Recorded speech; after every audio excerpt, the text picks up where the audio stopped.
Bonsoir madame, bonsoir messieurs, jeunes gens, bonsoir. Ravi de vous retrouver encore ce soir dans le cadre de ce programme L'Heure de Solution sur ma page Facebook Apôtre Tate Samuel. Cette semaine encore, nous sommes là pendant 60 minutes, pendant lesquelles nous répondrons au courrier du jour et nous ouvrirons la rubrique « Ô Dieu, fixe-moi » et nous sortirons par la dernière « La puissance de la langue ». Vous faites bien d'être là, donc ajustez-vous sur votre siège. Nous allons commencer, sachant que ce programme est sous la couverture du sang de Jésus et que c'est le Saint-Esprit qui le conduit. Courrier du jour, s'il vous plaît. Bonjour, apôtre. Il y a moins d'un an que j'ai connu votre ministère par une collègue à qui j'ai exprimé ma gratitude. Je suis dans la foi depuis 7 ans et je persévère dans une assemblée à Yaoundé. Apôtre, est-ce qu'il est permis d'arranger les mariages à l'église? Et en cas d'échec, qui est responsable? C'est avec une révérence que je vous remercie de répondre à mes préoccupations. Chantal. Bien, Chantal, tu poses une question qui préoccupe plus d'une personne. Et tu sais très bien que le mariage est la première institution que Dieu a créée. Et le mariage est fondamental pour l'épanouissement social, pour l'accomplissement des desseins de Dieu. Et c'est pourquoi j'insiste toujours sur la volonté de Dieu. Tu parles d'arrangement. Alors, quand on parle d'arrangement, d'arranger, ça nous fait penser à organiser, ça nous fait penser à réparer, ça nous fait penser à négocier. À vrai dire, d'emblée, il n'y a rien de péjoratif dans ça.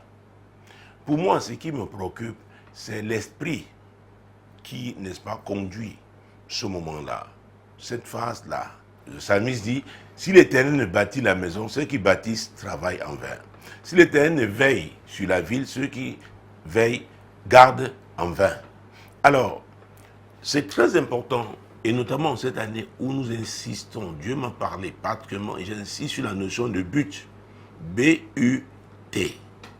Et avant de continuer, nous allons prendre Proverbe 15-33 que j'aime bien citer et parfois faire lire, comme ce soir. Proverbe 15, verset 33. La crainte de l'Éternel enseigne la sagesse. Très bien, si on s'arrête là. La crainte de l'Éternel enseigne la sagesse. Donc, quand on parle d'arranger, il ne s'agit pas seulement des deux personnes qui vont se marier. Même quand ce n'est pas un mariage arrangé à ton sens, ça implique plus de deux personnes. Parce que chez nous en Afrique, c'est deux familles qui vont se retrouver. Chez nous en Afrique, il y en a d'autres. Donc, quand on parle d'arranger, comme tu es en train de le dire, ça veut dire qu'il y a d'autres, au moins une autre personne qui participe à ça. Ma condition, c'est quoi? La crainte de Dieu.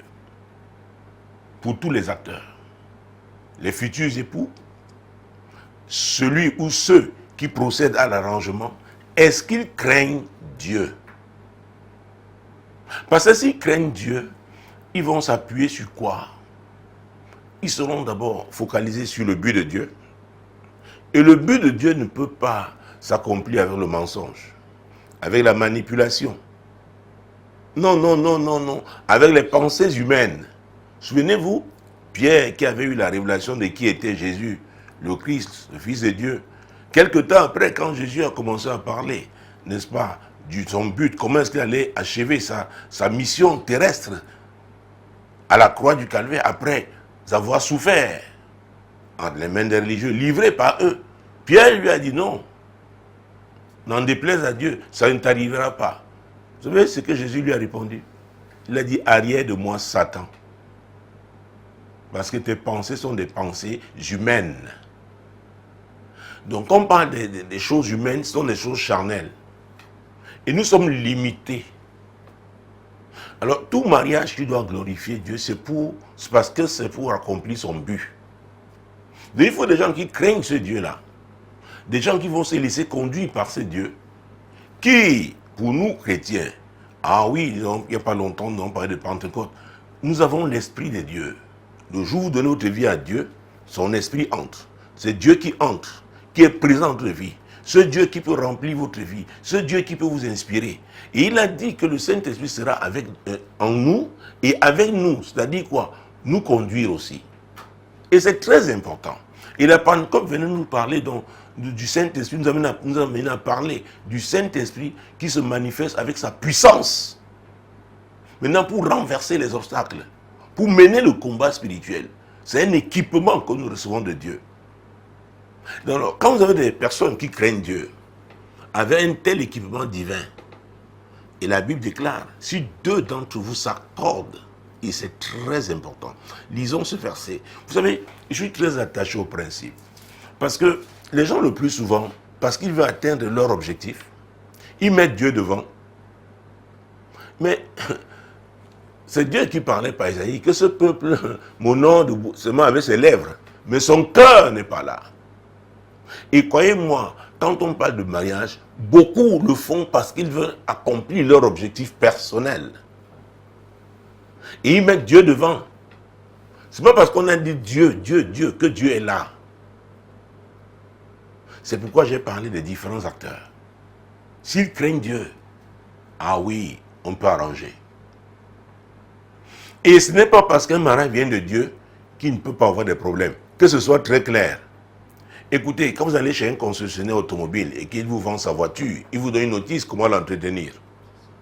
D'accord? Alors, si au lieu de mettre l'essence, vous mettez l'huile de palme dans votre moteur, c'est votre problème. C'est votre problème. Comme un jardinier qui, lui, sait comment entretenir un jardin. Les fleurs ne s'entretiennent pas de la même manière. Les botanistes vous parleront des plantes. Et une façon de traiter les types de plantes. Il y a des groupes, il y a même des espèces.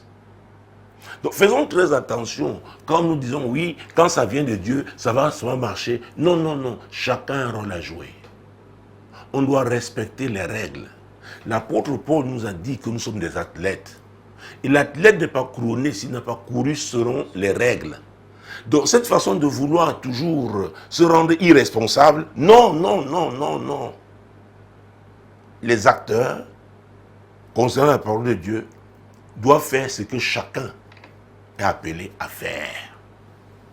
C'est très important. Ah oui. Si ça devait marcher automatiquement, Dieu n'aurait pas dit que personne ne sait pas ce que Dieu a uni. Ah oui, comprenez-le. Parce que les gens font comme si, non, parce qu'on a prophétisé, non, parce que j'ai eu une vision. Oui, Dieu a tu as eu une vision. Je veux même croire que ça vient de Dieu. Mais comment faire pour l'accomplir? Comment? C'est pourquoi en matière de mariage, écoutez aussi bien, quand on parle de l'homme ou de la femme, il y a une phase de préparation. Déjà, pour arriver au mariage, il faut être vraiment un chrétien, un vrai. Ça veut dire que être l'épouse de Christ, parce que l'Église est son épouse. C'est très important. Ne pensez pas à Dieu seulement quand il y a des problèmes. Laissez Dieu vous transformer d'abord. Alors, c'est très facile de faire des commentaires. Oui, on a arrangé les mariages par-ci. Oui, on a fait ça. Ça n'a pas marché. Est-ce que vous avez le fond du dossier? Avez-vous le fond du dossier? Donc, je parlais de la crainte de Dieu. Qui enseigne quoi? La sagesse. Et si nous voulons parler de sagesse encore, nous pouvons rester dans le Proverbe. Cette fois-ci, allons au verset 30, au verset 8, au chapitre 8, pardon. Proverbe chapitre 8, nous allons prendre les versets, mon Dieu, mon roi, 11 et 12. C'est très important. Les chrétiens doivent être responsables. Écoutez, ce que vous plantez aujourd'hui, il y aura une moisson demain. Parce que l'apôtre Paul l'a dit, ne vous y trompez pas, Galates 6, 7. On ne se moque pas de Dieu. Ce qu'un homme aura sémé, il le moissonnera aussi. Et c'est pourquoi j'insiste toujours sur la nécessité de se repentir. On ne peut pas se repentir si on n'est pas vrai. Je ne reconnais pas ce qu'on a fait. Dieu ne peut pas vous aider. Le pasteur a beau avoir la bonne volonté, il va prier, jeûner pour vous, mais c'est Dieu qui décide. Il connaît les cœurs. Il connaît les cœurs de chacun de nous. Alors, je parlais de Proverbe chapitre 8, versets 11 et 12. Car la sagesse vaut mieux que les perles. Elle a plus de valeur que tous les objets de prix. Moi, la sagesse, j'ai pour demeure le discernement. et je possède la science de la réflexion. Vous voyez, la sagesse vaut mieux que les perles. Vous pouvez imaginer les prix des perles. Il y a même les catégories de perles. Il y a une part d'un marchand de perles. Quand il trouve des perles spéciales, il vend tout pour acquérir ce type-là. Alors, la sagesse vaut mieux que les perles. C'est bien d'être, je me vois une bonne cravate, je n'ai rien contre ça, un beau costume, c'est bien, de bien se maquiller et tout, de prendre soin de soi. Oui, c'est bien tout ça. Mais, je vous assure, si vous êtes un insensé, ayant porté tout ça, vous finirez par être exposé. Parce que les gens peuvent vous considérer de prime abord. Quand on vous voit, on voit votre apparence, on vous donne certaines considérations. Mais en vivant avec vous, le temps va vous exposer. Il va exposer qui vous êtes vraiment. Êtes-vous un insensé ou vraiment un homme sage? Et les sages, on les voit par le type, leur conduite, les décisions qu'ils prennent. N'oubliez pas, la crainte de l'Éternel enseigne la sagesse. Maintenant, Dieu nous dit que la sagesse, n'est-ce pas, est plus précieuse, n'est-ce pas, que les perles. Elle a plus de valeur que tous les objets de prix. Toutes les pierres de diamant, tout ce que vous avez, l'or, la sagesse au-dessus de ça. Et quand vous comprenez ça, les amis, vous faites moins de bruit, vous ne cherchez plus à vous pavaner, à vouloir impressionner tout le monde. Et d'ailleurs, avec la sagesse, vous comprenez la notion du but, le but de Dieu. Vous comprenez que vous êtes ici sur cette terre pour accomplir une mission. Et dans le cadre de l'émission Tu dois comprendre, à Radio Solution, Solution TV, j'ai fait une série, n'est-ce pas, sur ta mission. Nous sommes des missionnaires. Excusez-moi, nous sommes des missionnaires. Pourquoi est-ce que Dieu te maintient en vie? Pourquoi est-ce qu'il te donne une épouse? Encore que la Bible dit, Proverbe 18, 22, que celui qui trouve une femme a trouvé le bonheur. Car c'est une grâce qu'il obtient de qui? De l'Éternel. Alors Dieu parle d'une femme qu'il a lui-même préparée. Il s'est donné un homme aussi qu'il a préparé. Et c'est lui qui agence les choses pour que cette rencontre ait lieu. Et cette rencontre peut avoir lieu. Dieu n'a pas dit où. On peut vous inviter à un dîner, à un repas. Des gens qui pensent que voilà deux personnes qui peuvent se marier, ils s'arrangent, n'est-ce pas, à organiser un repas chez eux et ils vous invitent à table. Peut-être c'est pour vous mettre en contact.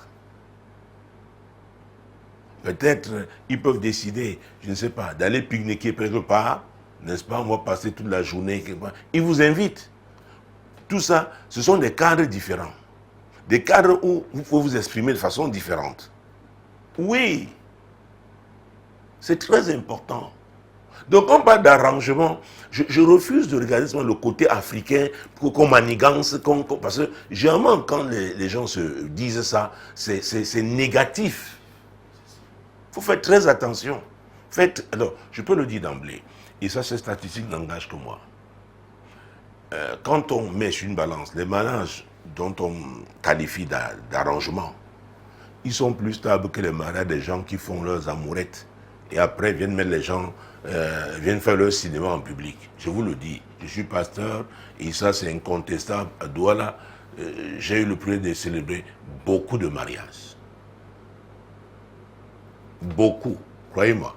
Et c'est pourquoi aujourd'hui, je demandé à l'église toujours de prier pour moi, parce que j'ai des filles, des femmes d'un certain acabit, d'un certain niveau dans le monde aujourd'hui qui disent, homme de Dieu, si tu me donnes un homme, je l'accepte. Pas n'importe quelle femme, pas n'importe lesquelles, bien formée, ici à un certain niveau, un niveau supérieur dans la société, mais qui veulent des hommes qui craignent Dieu. Pourquoi? La crainte de Dieu enseigne la sagesse. Dieu va vous aider. Ah, d'ailleurs, on n'a pas lu le verset 10, prenons la partie A. Préférez mes instructions à l'argent. Ah, c'est un ordre. C'est Dieu qui parle. Il dit préférez mes instructions à quoi? À l'argent. Quand vous craignez Dieu, quand il vous donnera des instructions, vous les mettrez en pratique. C'est pourquoi j'ai dit, les gens ont ri ce jour-là, n'est-ce pas, qu'un lapin ne peut pas épouser une tigresse. Il va le dévorer. Un bouc ne peut pas épouser, n'est-ce pas, une lionne. Elle va le dévorer. Mais maintenant, si Dieu vous donne une femme, Dieu, l'homme qui vient là, il va vous donner des instructions. C'est pourquoi la phase de fiançailles est importante. Mais malheureusement, c'est une phase pendant laquelle les gens ne sont pas honnêtes. Les gens font semblant, ils veulent paraître. Oh, pasteur, si je lui avais dit, il m'aurait fui. Alors maintenant, tu as pas dit. Et ça, c'était une information capitale, essentielle. Et il découvre dans le mariage. Qu'est-ce qu'on fait? Qu'est-ce qu'on fait? Il y a eu des cas comme ça. Ah, il m'aurait fui, papa. Pourquoi je ne lui ai pas dit? C'est-à-dire, vous voulez piéger. Et c'est pourquoi ça se retourne d'abord. Après, la personne est prise dans son même piège, dans son propre piège. C'est pourquoi j'insiste sur la vérité. Jésus a dit dans Jean 8, 32, vous connaîtrez la vérité et la vérité vous rendra libre. C'est très important. Chacun de nous a une infimité quelque part, a un problème quelque part. Ne vous leurrez pas. Pas parce qu'on fait semblant, tout le monde paraît bien chic. Le dimanche, on est. Chacun a un problème quelque part. Une faiblesse. Mais si c'est l'homme qui doit devenir ton époux, la femme qui doit devenir ton épouse, il y a des choses qu'il ne faut pas cacher. Peut-être vous commencerez même déjà à affronter ces choses avant le mariage. Et généralement, quand on cache, pour moi, c'est même une astuce diabolique. Hein? Parce que le diable est le père du mensonge. Ah oui. C'est quoi, quand je parle de ruse, je parle d'artifice pour tromper. Vous avez une cicatrice quelque part, vous faites tout pour couvrir la cicatrice. Cet homme-là, quand il va vous épouser, le matin, quand vous vous réveillez, il va vous regarder droit dans les yeux. Avant que vous n'ayez brossé vos dents, avant que vous n'ayez... Il verra cette cicatrice. Peut-être affreuse pour vous. Mais pour lui, si c'est l'homme que Dieu a préparé pour vous, il va gérer ça. Ce ne sera pas un problème. Et c'est tellement gênant quand certains eux-mêmes se bâtissent une montagne et ça devient une montagne avec une forteresse même. De ce cas, la forteresse, pour eux, ce problème pour eux est tellement important qu'il est insurmontable. Alors que pour l'autre que Dieu a préparé, ça n'est pas un. C'est pourquoi la crainte de l'Éternel enseigne la sagesse. Par exemple, pour des problèmes dans la vie et tout, tu as coupé ton âge, peut-être ce n'est même pas toi, c'est tes parents. Dis donc ton vrai âge à ta femme ou à ton mari, qui t'accepte comme ça, comme tu es. Oh mon Dieu, mon roi, Jésus-Christ de Nazareth. Vous voyez que tout tourne autour de la vérité. Il doit être le fondement. Il n'y a pas de justice sans vérité. Ah oui. Et quand la Bible dit que la femme sage bâtit sa maison, ce n'est pas avec le mensonge. Ce n'est pas avec la ruse. Non. Quand Dieu parle de l'homme qui est le chef de famille, il ne conduit pas sa famille avec ruse, dans le mensonge, en trompant tout le monde, en étant irresponsable. C'est pourquoi je parlais plus haut des règles. Des règles. Bon, puisque tu nous appelles à parler d'arrangement, je vais te montrer que dans la Bible, il y a des situations, des mariages qui ont été arrangés. Oui, Genèse 41. Quand il a expliqué le rêve de Pharaon, et il lui a dit, il a conseillé à Pharaon de trouver quelqu'un qui pourra mettre en application ce qu'il a proposé comme solution. Pharaon a dit, mais tiens, il n'y a personne d'autre comme toi qui a un esprit de Dieu, qui a l'esprit de Dieu. C'est toi, n'est-ce pas, que j'établis à ce poste. Il lui a donné son anneau. Il lui a dit, il n'y a que le trône qui me met au-dessus de toi. Et qu'est-ce qui s'est passé? Nous sommes dans Genèse 44, versets 41 à 44. Il dit encore à Joseph. 44, non plus, pour gagner le temps. Il dit encore à Joseph, je suis Pharaon et sans toi, personne ne lèvera la main ni le pied dans tout le pays d'Égypte. Pharaon appela Joseph, lui donnant le nom de Shaphna Pénéach, Et il lui donna pour femme Asnath, fille de Potiphéra, prêtre d'On. Et Joseph partit pour visiter le pays d'Égypte. Alors, dites-moi, ce mariage-là, ça a été un arrangement entre Pharaon et le père et le sacrificateur. Il s'appelait comment? Mon Dieu, Potiphéra. Potiphéra. Parce que Pharaon avait compris que pour une fonction aussi élevée, Joseph avait 30 ans. Et on ne peut pas exercer ce type de fonction si on n'a pas une femme. Et pas n'importe laquelle. C'était la fille d'un sacrificateur. C'était un homme spirituel. Donc il y avait une rigueur dans sa maison. Donc cette femme avait subi une certaine éducation. Donc elle pouvait soutenir son mari dans les hautes fonctions qu'il devait exercer en Égypte. C'est très important de comprendre ça. C'est pour un but. Je le disais une fois ici, que les femmes sont utilisées, oh mon Dieu, dans la recherche des renseignements, la diplomatie, dans le règlement des conflits. Ah oui, pour les alliances. C'est pourquoi ce qu'on nous enseigne aujourd'hui, on dit, oh, ce monde moderne, oh, nous sommes égaux, oh, oh, oh, montez, descendez. Voilà tout le désordre qu'il y a.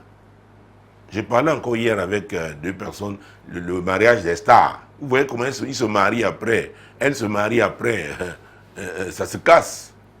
Chacun sa carrière, chacun veut être sur les réseaux sociaux en permanence. Qui va s'occuper de l'autre? Et également dans des pays où avoir un agent de ménage, ce n'est pas évident. Chacun veut voyager. Faisons très attention. C'est pourquoi je reviens toujours au modèle de Dieu. Dieu est un Dieu d'ordre. Dieu est un Dieu d'ordre. Donc ce mariage a été arrangé. C'est Pharaon qui a dit à son sacrificateur, dit s'il te plaît, vraiment pour ce gars qui est seul là, je vois ta fille, elle a un bon témoignage, elle peut le soutenir.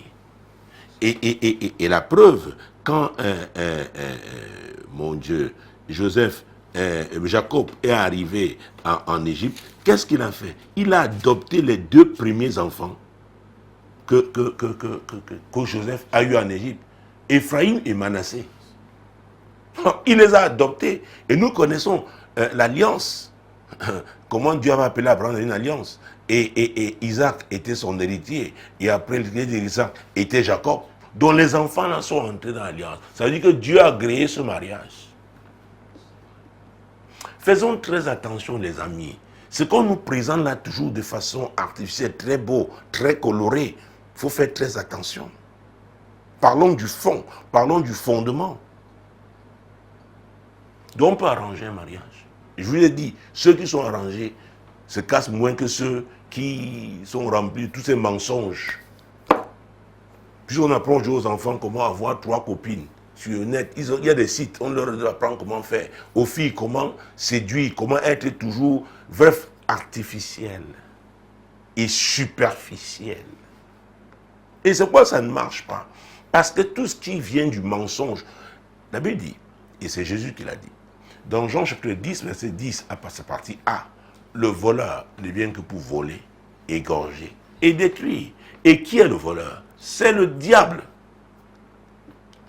Donc vous utilisez une astuce diabolique pour atteindre un but de... Hey, mon Dieu, c'est pourquoi Jésus d'ailleurs, même ses propres disciples, dans Luc 22, verset 31, vous savez, j'anticipe, mais ce n'est pas des passages que je devais prendre ce soir, mais ça me donne l'occasion, n'est-ce pas, de « Oh, Jésus-Christ de Nazareth, mon Dieu, mon roi. » Hey, mon Dieu, mon Dieu. Le Seigneur dit, Simon, Simon, Satan vous a réclamé pour vous cribler comme le froment.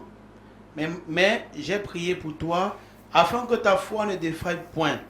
Et toi, quand tu seras converti, affermis tes frères. Pourquoi Satan les a réclamés? Il y avait une cause. Permettez-moi de trouver je reviendrai sur Jacob tout à l'heure. Que je trouve Luc 22, 31. Et vous verrez une des causes d'ailleurs. Il faut faire très attention. Le diable est rusé. Il est là avant nous. Il était un ange de catégorie, de haute catégorie, n'est-ce pas? D'une catégorie élevée, n'est-ce pas, au plan céleste. Nous savons que Dieu ne se répand pas de ses dons. Alors, Jésus-Christ de Nazareth. Nous sommes dans Luc chapitre 22. Ah, mon Dieu, mon roi. Ah, verset 24. Il s'éleva aussi parmi les apôtres une contestation. Lequel d'entre eux devrait être estimé le plus grand? Vous voyez, chaque fois il y a contestation, la porte de la division André est ouverte. La porte de la division est ouverte. Dans le même chapitre, Jésus dit à Simon, Simon Pierre, comme tu es là, hein, le diable vous a réclamé vous tous. Parce que cette affaire vous a préoccupé. Et ça, c'est ce que nous savons. Peut-être qu'il y a eu d'autres affaires pendant qu'ils marchaient ensemble. Oui. Mon Dieu, mon roi, Jésus-Christ de Nazareth. Le diable les a réclamés. Donc vous utilisez une astuce diabolique, ça va vous rattraper. Beaucoup de ménages, de mariages à l'église, aujourd'hui, même certains célébrés à l'église, les gens ont caché des choses. Les gens n'ont pas été vrais. Ils croyaient que la prière devait couvrir. Mais Jésus a dit à moins que, il faut se repentir. Nous avons des faiblesses, nous pouvons faire des choses, dire des mensonges. Mais il faut exposer ça, pour que le diable ne s'appuie pas sur ces faiblesses-là, sur ces péchés-là. Vous savez, le péché est un poison. Le péché est un poison. Montez, vous descendez. Oh mon Dieu, mon roi. Vous pouvez croire avoir raison. Ça vous profite pendant un temps. Mais le diable saura quand vous récupérez. Alors, je parlais de Joseph et Jacob, son père. Alors, revenons en Genèse 48, parce que tout à l'heure, je parlais des enfants qui étaient nés en Égypte. Ils sont verset 5. Et suivant. Genèse 48, sur le livre du commencement. C'est très important de comprendre ça. Maintenant, les deux fils qui te sont nés au pays d'Égypte avant mon arrivée vers toi en Égypte seront à moi. Éphraïm et Manassé seront à moi comme Ruben et Siméon. Vous voyez, comme les autres, même pied d'égalité. Mais c'est les enfants que Joseph a eu avec la fille du prêtre. Vous savez, quand Dieu veut bâtir, quand Dieu conçoit son plan, il ne consulte pas un homme. Il ne consulte pas un homme. J'ai eu à le dire il y a peut-être 3 dimanches que la femme philistine que Samson avait épousée, c'était dans la volonté de Dieu. Faisons très attention. Très, très attention. Voilà les enfants nés d'un arrangement, un mariage arrangé. Continuons, allons dans le livre de Ruth. Ruth, c'est un petit livre qui est entre Juge et 1 Samuel. Il n'a que 4 chapitres. Mon Dieu, mon roi. Ruth, commençons par le chapitre 3.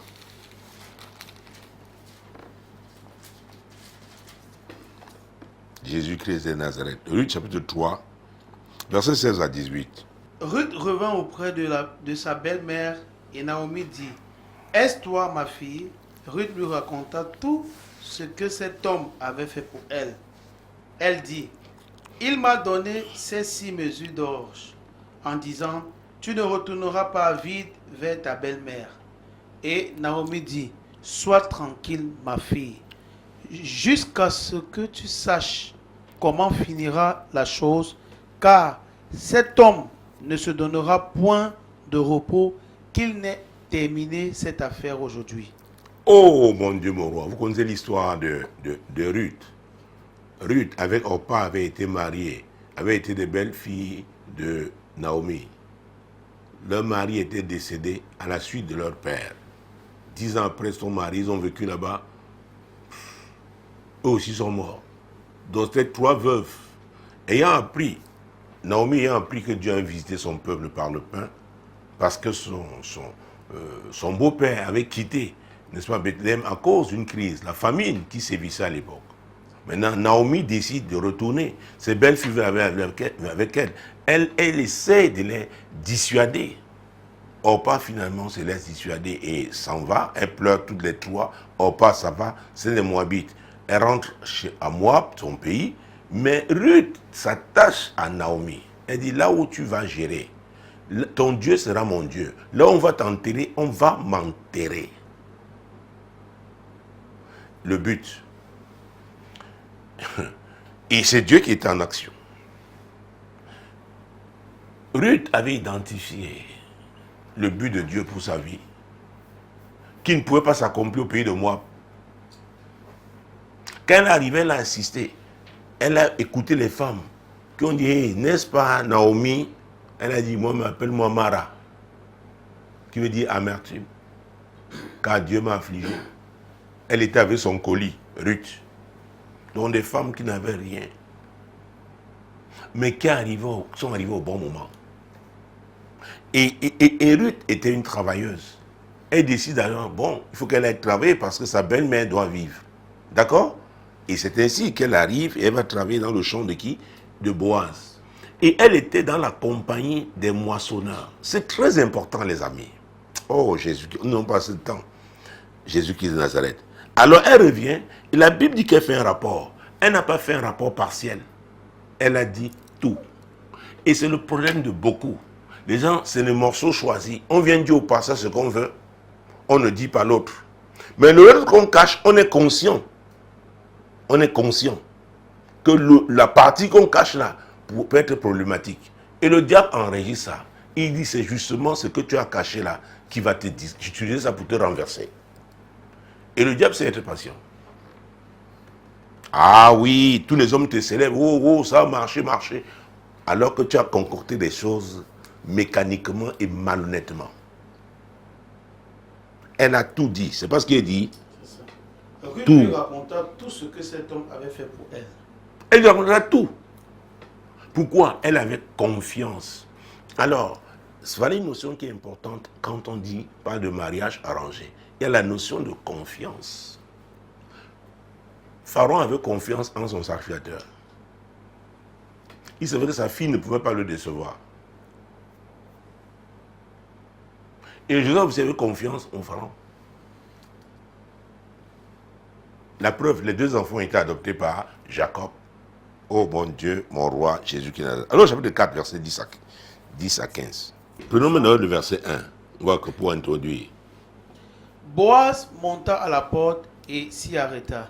Or, voici, celui qui avait droit de rachat et dont Boaz avait parlé vint à passer. Boaz lui dit, approche, reste ici, toi un tel. Et il s'approcha et s'arrêta.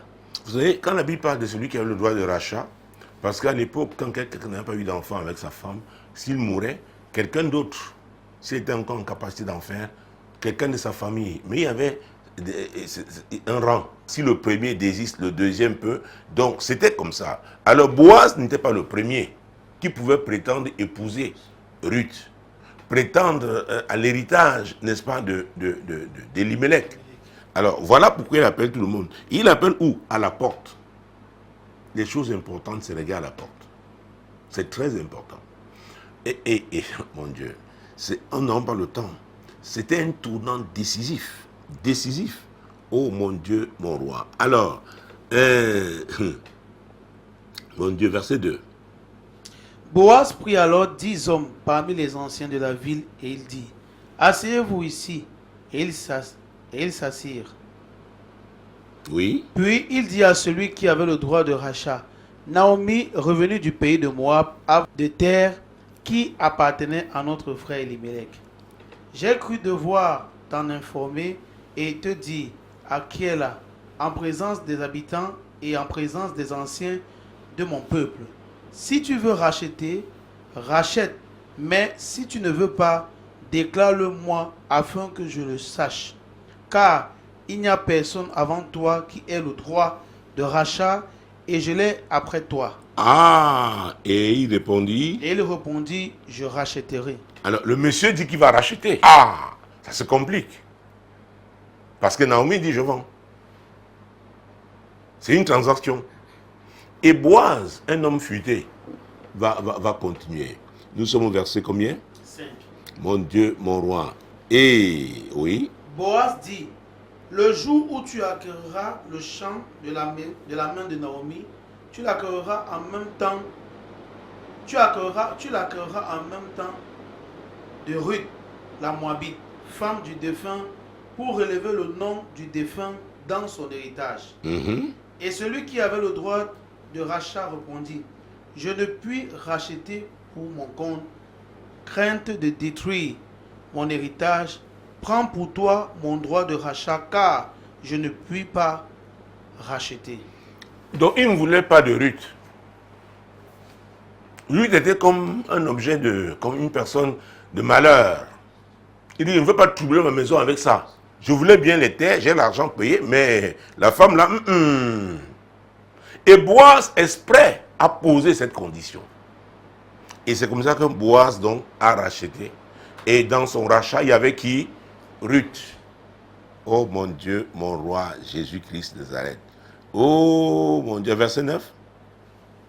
Alors Boaz dit aux anciens et à tout le peuple, vous êtes témoins aujourd'hui que j'ai acquis de la main de Naomi tout ce qui appartient à Elimelech, à Kiljon et à Machlon.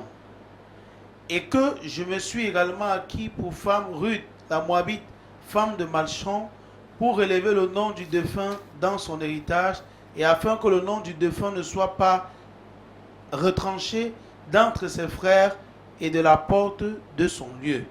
Vous en êtes témoins aujourd'hui. C'était une transaction publique à la porte. À la porte. C'était un arrangement, non? Public. Faites très attention.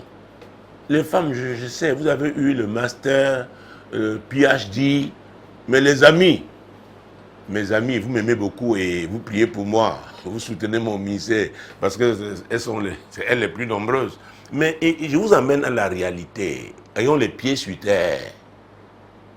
C'est quoi vous verrez quand il y a même un événement malheureux dans une famille, si la fille mariée n'assiste pas à la réunion, on fait venir son mari. Ah oui, si ils ne sont pas mariés, on ne les appelle pas. C'est pourquoi il y a une mystère. Vraiment, c'est un mystère divin dans dans le mariage. Le mariage, là, ton chef, l'autorité que Dieu t'a donnée. Et ici, Boaz a acquis donc cette autorité. Et Ruth est devenue sa femme. Oh mon Dieu, verset 13. Boaz prit Ruth, qui devint sa femme, et il alla vers elle. L'Éternel permit à Ruth de concevoir, et elle enfanta un fils. Les femmes dirent à Naomi, béni soit l'Éternel qui ne t'a point laissé manquer aujourd'hui d'un homme ayant droit de rachat et dont le nom sera célébré en Israël. Cet enfant restaurera ton âme et sera le soutien de ta vieillesse, car ta belle-fille qui t'aime l'a enfanté, elle qui vaut mieux pour toi que 7 fils. Que 7 fils, la Moabite. C'est quoi, faites attention quand vous, dans votre tête, vous choisissez des gens qui peuvent être en bénédiction pour vous. Identifiez le plan de Dieu pour votre vie. C'est très important. C'était une étrangère. Mais ce sont des femmes d'Israël qui disent qu'elle vaut pour Naomi plus que combien? 7 fils. Et Naomi n'avait pas fait d'enfant, mais elle est consolée. Verset 16. Naomi prit l'enfant et le mit sur son sein, et elle fut sa garde. Mon Dieu, mon roi. Et quel type d'enfant? Les voisines lui donnèrent un nom en disant, un fils est né à Naomi, et elles l'appelèrent Obed. Ce fut le père d'Isaïe, père de David. Quelle famille? Jésus est venu à quelle tribu? Vous vous souvenez quand Bartimée criait? Jésus, Jésus. Fils de qui? De David. Une étrangère est entrée dans l'alliance là. À cause d'un arrangement. Donc, comme je disais, cher ami, je ne sais pas si elle a donné son nom, je crois Chantal, voilà. Les arrangements ne sont pas négatifs. Mais il faut tout simplement que les acteurs craignent Dieu. En craignant Dieu, laquelle l'Éternel qui enseigne la sagesse, à vrai dire, dans la sagesse, on l'a vu, la sagesse a pour demeure quoi? Le discernement. Donc, ils vont trouver le but de Dieu. Et ils vont œuvrer pour accomplir ce but. C'est très, très important. Je peux vous donner encore d'exemples. On n'a pas le temps. Esther, chapitre 2, verset 10. Et c'est important que les gens comprennent. Parce que parfois, les gens passent à côté des opportunités. On dit non, c'est qu'on me l'a présenté comme ça. Moi, je voulais quelqu'un qui, non, vraiment, faites attention. Dieu parle tantôt d'une manière, tantôt d'une autre. Donc, mon Dieu, mon roi, Jésus-Christ, il pleut de ce côté. Bon, nous allons gérer. L'émission est déjà suffisamment avancée. Donc, alors, nous parlons d'Esther, c'est ça? Esther chapitre 2. Esther chapitre 2, verset 10. Esther ne fit connaître ni son peuple, ni sa naissance, car Mardochée lui avait défendu d'en parler. Oui. Et chaque jour, Mardochée allait et venait devant la cour de la maison des femmes pour savoir comment se portait Esther et comment on la traitait. Alors là c'est très important de comprendre. Mardochée était le grand cousin d'Esther, anciennement appelé Adassa. Il travaillait à la porte du roi. Le peuple était en captivité, avait été déporté à Babylone. Vous savez tout ce qui s'est passé après, le royaume de Mède et de Perse. Alors, voici une opportunité. Vasti, qui était reine, qui a été disgraciée. Il fallait trouver une nouvelle reine.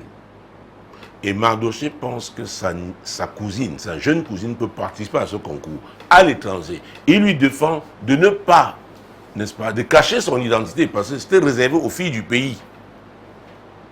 Et c'est très important parce que quand on n'a pas de mariage, d'arrangement, il faudrait qu'il y ait des gens qui soient aussi capables de se soumettre, capables de garder certains secrets, capables d'être coachés.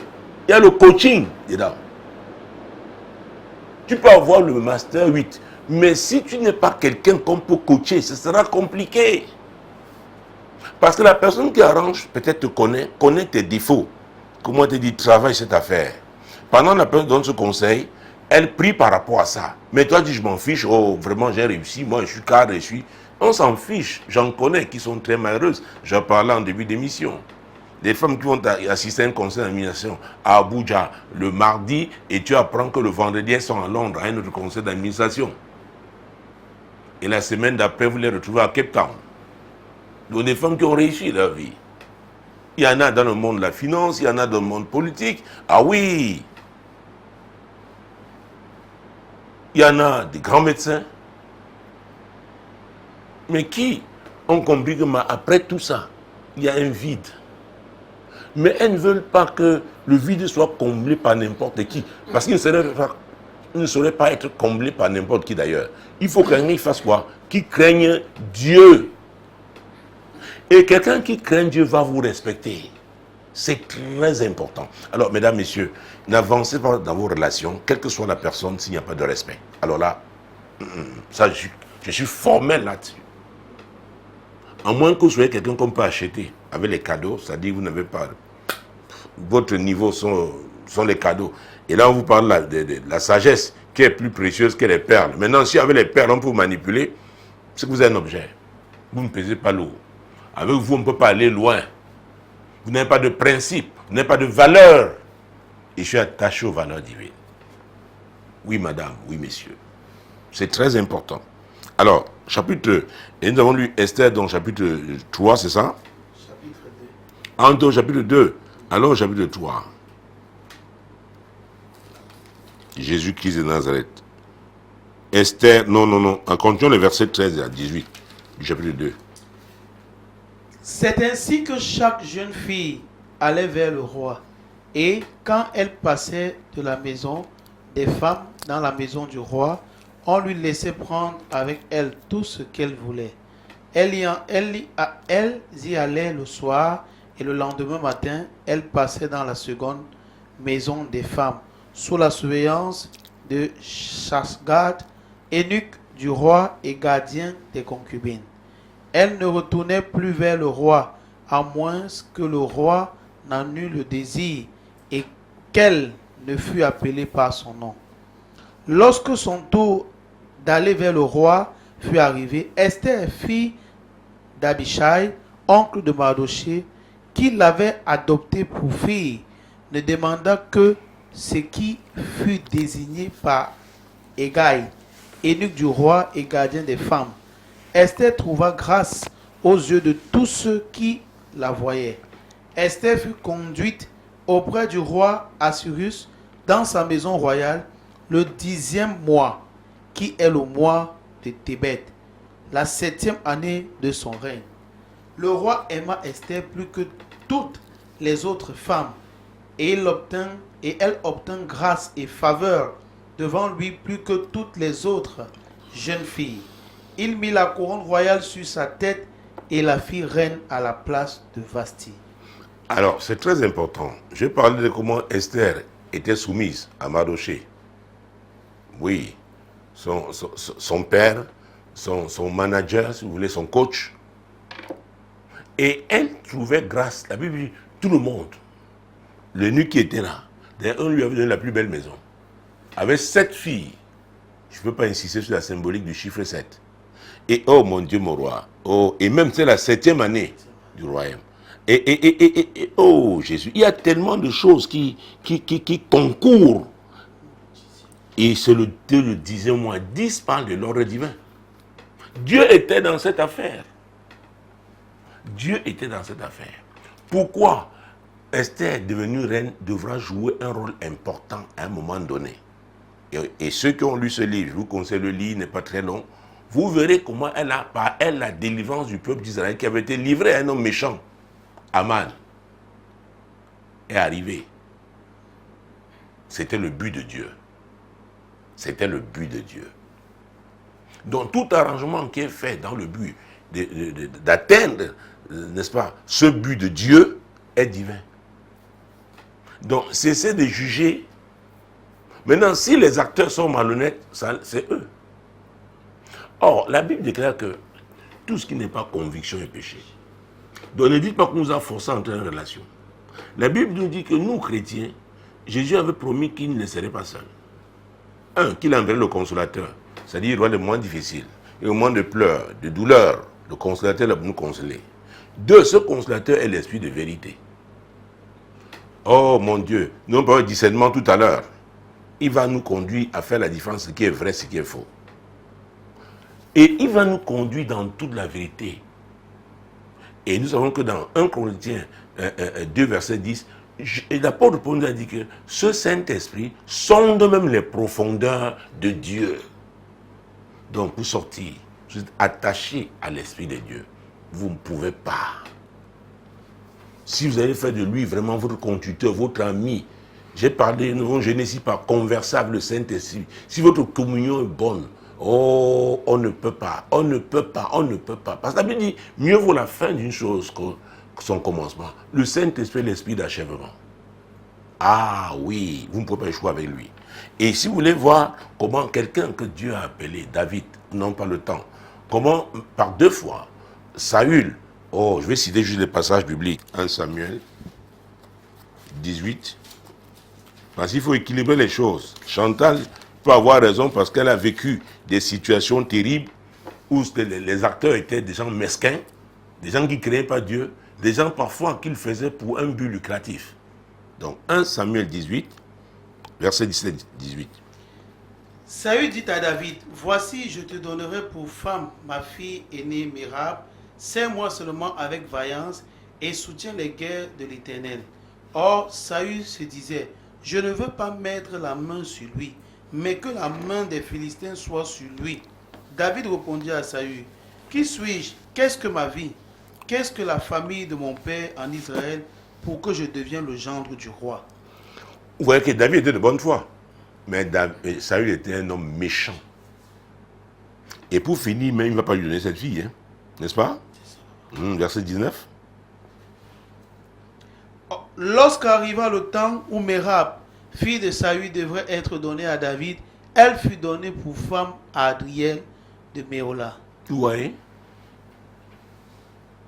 Donc, ça, c'est une arrogance diabolique. Les gens ont d'autres desseins à accomplir. Et on va se continuer au verset 20. Michal, fille de Saül, aima David et on en informa Saül et la chose lui convint. Et il disait, Je la lui donnerai afin qu'elle soit un piège pour lui et qu'il tombe sous la main des Philistins. Et Saül dit à David pour la seconde fois, tu vas aujourd'hui devenir mon gendre. Ah, c'était dans quel but? Le faire tomber encore. Et voilà quelle est la réaction de David encore. Oh mon Dieu. Vous savez, quand on vient du sous-quartier, c'est compliqué. Quand on ne sait pas qui on est. David avait déjà reçu l'onction royale. L'esprit de Dieu avait quitté Saül. Et c'est un mauvais esprit qui a agité Saül. David donc avait été sur le chemin pour aller au trône, pour occuper ce trône. Mais Saül voulait le faire tomber. C'est pourquoi quand on parlait d'arrangement, il est important pour vous de découvrir le but de Dieu pour votre vie. Parce qu'aucun arrangement ne doit s'opposer au but de Dieu. C'est très important. On fait ça quand des gens sont légers dans la foi, ils ne savent pas où ils vont, donc on peut les trimballer n'importe comment. Oh, j'ai moins de 8 minutes, allons-y rapidement, parce que les 2 rubriques, je dois les gérer en ce temps-là. Les serviteurs de Saül répétaient ces paroles aux oreilles de David, et David répondit, croyez-vous qu'il soit facile de devenir le gendre du roi? Moi, je suis un homme pauvre et de peu d'importance. Moi, je suis un homme pauvre et de moins important, alors qu'il a reçu, lui, l'onction de Dieu sur sa vie. Alors qu'il avait déjà terrassé Goliath. David était connu déjà, c'était un héros. Mais il pense encore à ses racines. Faites attention à votre passé. Le passé a suivi le peuple d'Israël comme, ah oui, plus de 40 ans. 40 ans après qu'il soit quitté, qu'il ait quitté le désert, le pays d'Égypte. La mentalité d'esclaves. Ils ont regretté pensant aux concombres d'Égypte, à la viande d'Égypte. C'est quoi la Bible nous doit naître de nouveau? Les choses anciennes sont passées. Voici, toutes choses sont nouvelles. C'est très important. Donc vous ne vous engagez pas avec, sur la base de ces artifices, ces choses qui brillent, où on vous épate avec un voyage, avec un bijou en or, avec... Non, non, vous avez le Créateur en vous. L'Esprit de Dieu qui est en nous est l'Esprit de la création. Lisez Job 33, verset 4. C'est lui qui nous a créés. Et c'est lui qui veut animer notre vie. Donc Dieu doit avoir la première place. Jésus doit avoir la première place parce que c'est lui qui est au commencement, la parole. Donc quand on ne sait pas qui on est, on va se laisser trimballer n'importe comment. Donc au moins le courrier de Chantal nous permet d'insister sur ce fait. Vous devez savoir qui vous êtes en Christ. Et vous êtes là pour accomplir un but qui n'est pas un but humain, c'est un but divin. Vous avez le Saint-Esprit qui est là pour vous alerter, qui est là pour vous conduire, qui vous amène à discerner, à faire de bons choix. C'est très important.